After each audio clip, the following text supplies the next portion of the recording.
My goodness, the cricket is good. Last night we saw one of the best T20 matches of all time, if not the best T20 match. India and Pakistan put on an absolute clinic in front of over 90,000 at the MCG. Gareth, you were there last night. Like, how crazy was that game? What did you think? It's easily the best game I've ever been to. Like the atmosphere was something I've never experienced before. And then the game as well. Like I thought, like halfway through, it's like, oh, this game's gonna peter out. It's gonna be pretty just going through the motions sort of thing. But then at the end, like you couldn't ask more. Like it lived up to the hype and then some. So I couldn't believe it. It was just an amazing experience and something that I'm glad I got to be a part of, and probably something I'll never sort of be able to experience again, really. Yeah, I mean, like I've been to Boxing Day tests. I've been to World Cup games before at the MCG. I've been to AFL Grand Finals, but I feel like for some reason the 90,000 plus that were there last night, it would have just been like a completely different vibe and almost like just a celebration of the sport as a whole, like being there. Yeah, well, that's what I mentioned it as well. Like while I was there, I was like, it's the best atmosphere, but it's like I was there when like Scotty took six at the G, and like that was sensational in its own right. But like it's just like a different sort of vibe, different sort of atmosphere. But it was something completely different, and I mean, let's crack into the game now because, like, it seemed like Pakistan had the game won. They were long gone. They needed this big partnership. Obviously, Kohli is the king of chasing in all forms of the game, and we know that. But the way he went about last night's chase, and even just how they got to where they needed to be, was just remarkable. Like, did you notice any like turning points? Obviously, they needed 28 from 8. He went bang bang with those two crazy sixes. yeah, well, I think like for Pakistan, I mean, when they were when they were 2 for 15, I was like, oh, it's game over. Really, got your two best bats in the world out. But then I think what flipped the switch for Pakistan was when Ahmed, sorry, hit Axar Patel for three sixes in the over, and it sort of kick-started their innings, and then managed to get to 160 from where they were. I thought was a pretty decent go. But yeah, they halfway through the Indian innings, I thought they were long gone, and then it seemed to have like so many ups and downs as well. Like the final couple of overs, it almost looked like India was going to win it, and then the final over. The final over was just something that I just can't explain. Like, what do they need? 16 off the over or something? Couple wickets as well. If you take two wickets in the last over, and they're chasing 16 or 15 or 16, and they still manage to win that. It felt like the last over went for about half an hour from where I was watching the broadcast. I don't know how it felt there, but let's go through it ball by ball. So 8 to win. 8 balls left. Kohli hits the first six down the ground in one of the most remarkable shots I think we've all seen in some time. I don't know how he managed to hit that straight down the ground. And then the second one was over, it was like a flick over square leg, I think. Yeah, wristy flick over sort of square, finish leg. Yeah. And I think this was probably one of the like little moments that Pakistan could have been in the game, because that one was it like almost a catch, but then it was like misfielded over the rope. I think that was the one that was called no ball down at square leg, I think. Like he tried to pet it back or something. Yeah, something like that. So there was definitely a moment there that there was fielding that could have really turned the game back into Pakistan's favour. But like 28 from 8, and then you're like 16 to win. Surely this is now full-blown game on. They've got the two guys in there, and all of a sudden, wicket falls. Ball goes straight in the air. Pakistan, you're thinking 16 from 5. Kohli's not on strike because that new rule where the cross doesn't matter.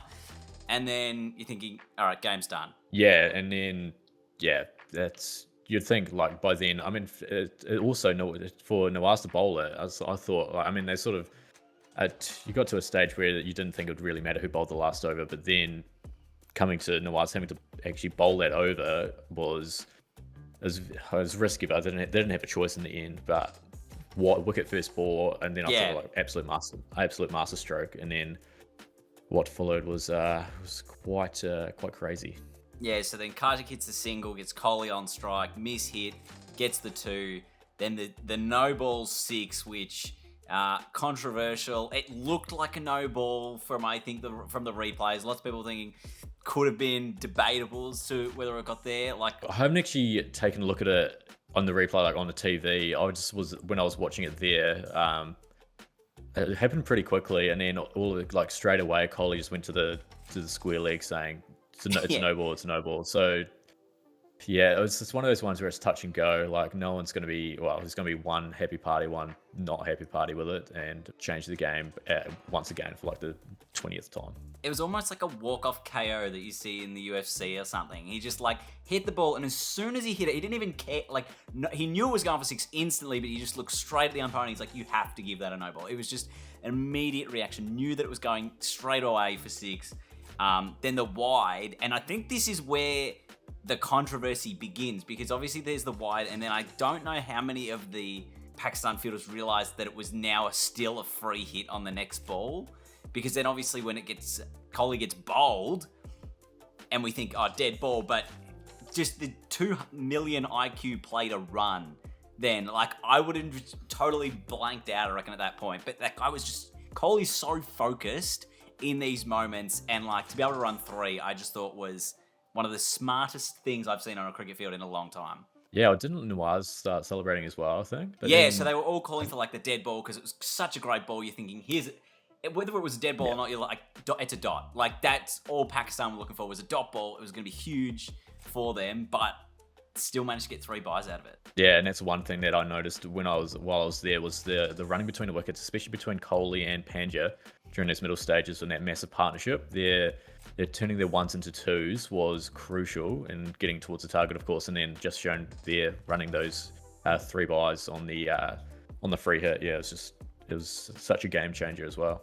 So then it's 2 from 2. Kartik on strike. Nawaz bowls it brilliantly, follows him down the leg side, gets a little bit of pattern, maybe some glove in there, gets stumped. You're thinking game turns again. 2 off 1 needed. Like from the fans' perspective, you're going again, just another twist in this game where you think it's going one way, and then again you're thinking, okay, well it's going the other way now. Ashwin's walking to the crease. What was the crowd like at that moment?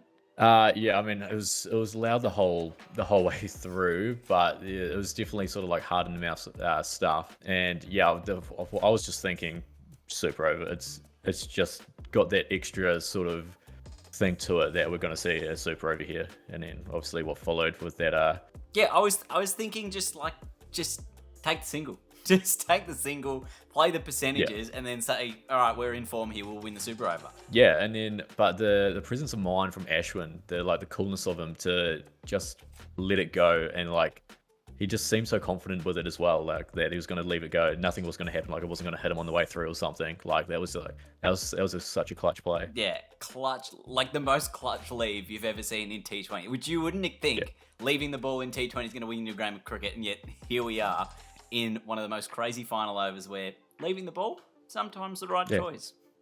Last ball of the game when you need 2 to win. Yeah, I'll leave the ball. Yeah, exactly. And then final ball, chips it over mid-off, game done and dusted.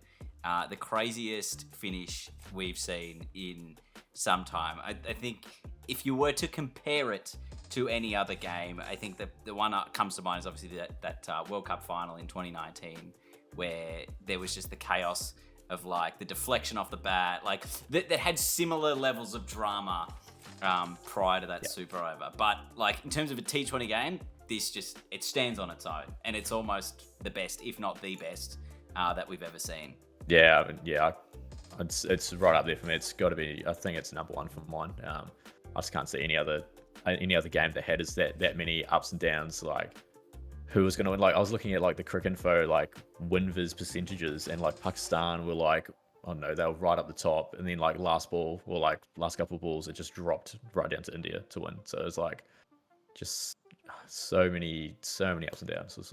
All right, now let's talk about Kohli, because he obviously is the king of chasing. We've got some stats here. In successful T20 chases, T20 run chases, we know that like Kohli and Dhoni obviously used to be the kings of it together.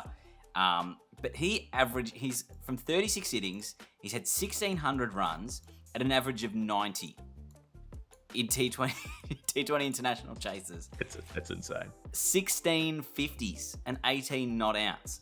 So whenever they're batting second, obviously if he's there, they win. And I think that was what was apparent watching it at home was if Kohli's still in here, India are winning this game, despite the fact that they were so far behind. Yeah. Regardless of the wickets tumbling. As long as Kohli was there, then the Indian camp had some hope that this was going to happen, and he just needed to find an ally, and he found it in Pandya in the end. But yeah, the shots that he was playing, like, I haven't seen that from Kohli in quite some time, and yeah, to see that at the start of the World Cup is exciting to see what else he's going to be able to do. Yeah, he was just cool, calm, collected the whole way through. Never gets phased, it seems. Like, even through the no balls, the free hits, we talk about the obviously running off the bowled, just the brains to work your way through an innings like that and to come out on top, and then to, obviously get the result for the team is just nothing short of extraordinary. And I think that everyone who watched that game should really understand how good of an innings we just witnessed, and how good Virat Kohli really is. And I know sometimes the Australian fans, we love to give him a lot of slack because we're not huge fans of him, but he's just such a good cricketer, and he's so respected because he is so good. Yeah, exactly. And yeah, he shows it time and time again now.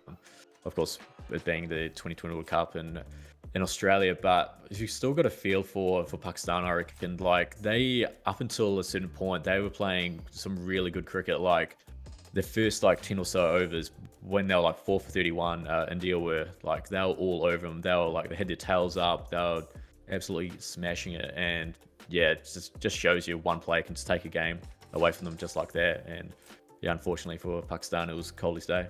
Yeah, they did definitely mess it up towards the end there. Like, as I was watching the game as well, I was thinking, all right, I'm not sure who bowled the 19th over. It might have been Shaheen.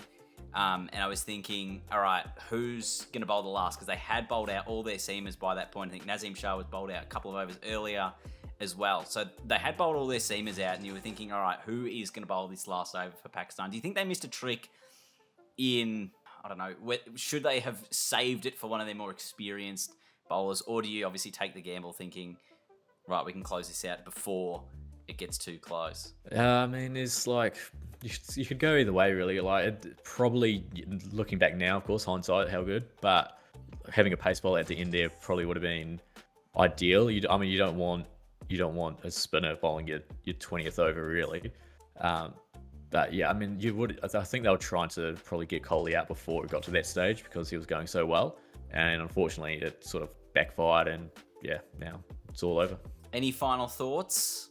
I just can't believe how good that game was, and I know it's just started, or the Super 12's just started, but I feel like that game sort of could be the peak, sort of the best game. Like, if there's more games like that to come, then bring it on. We've already shown in this World Cup with the qualifiers as well. There's been some sensational games, so it's already shaping up to be a fantastic World Cup, and hopefully we see a few more games like it.